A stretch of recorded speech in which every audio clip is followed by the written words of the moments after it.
आज हम फिर एक पैरेलल क्लिपर सर्किट सॉल्व करेंगे। Draw the waveform of the output voltage for the given parallel clipper. हमारा स्टेप 1 होगा डायोड के फॉरवर्ड बायस होने की कंडीशन को लिखना। यहाँ सिलिकॉन डायोड है, इसका मतलब ये हुआ Vp minus Vn should be greater than 0.7 होना चाहिए। सो Vp और Vn की वैल्यू निकालें। तो यहाँ पर ये P नोड है, डायोड का P नोड। इस P नोड से पीछे जाएं तो हमको दिखता है कि 5 वोल्ट सप्लाई का नेगेटिव वाला टर्मिनल इससे कनेक्टेड है। सो Vp हमारा -5 हो गया।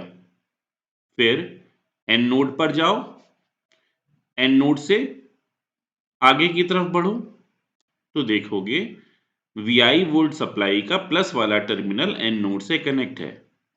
यहाँ पर दो ही सप्लाई वोल्टेजेस हैं, सो हमारा Vp हो गया -5 और Vn हो गया Vi।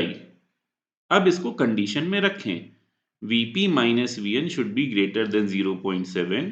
जब इसको सॉल्व करोगे तो कंडीशन आएगी Vi इज लेस देन -5.7।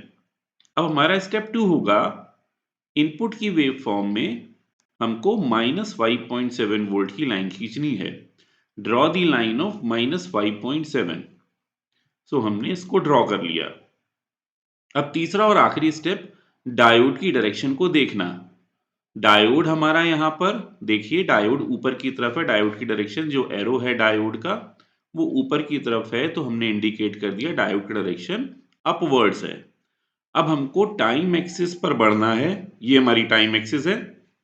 इस पर हम आगे बढ़ें और देखें लाइन और वेवफॉर्म में कौन ऊपर है।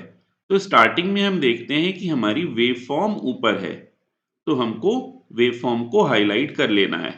अब देखें लाइन और वेवफॉर्म में कौन ऊपर है, तो दिखता है लाइन ऊपर है, तो लाइन को हाईलाइट कर लिया। अब और आगे बढ़े टाइम एक्सिस पर, तो हम देखते हैं कि लाइन और वेवफॉर्म में हमारी वेवफॉर्म ऊपर है, तो वेवफॉर्म को हमने हाईलाइट कर लिया। इस तरह ये जो हाइलाइटेड सेक्शन है इसको हमको पूरा उठा करके एक नई वेवफॉर्म में दिखा देना है। तो हम इसको शिफ्ट कर लेते हैं नई वेवफॉर्म में। ये हमारा आंसर हो गया। इस तरह हम जल्दी से जल्दी क्वेश्चन को सॉल्व कर सकते हैं। धन्यवाद।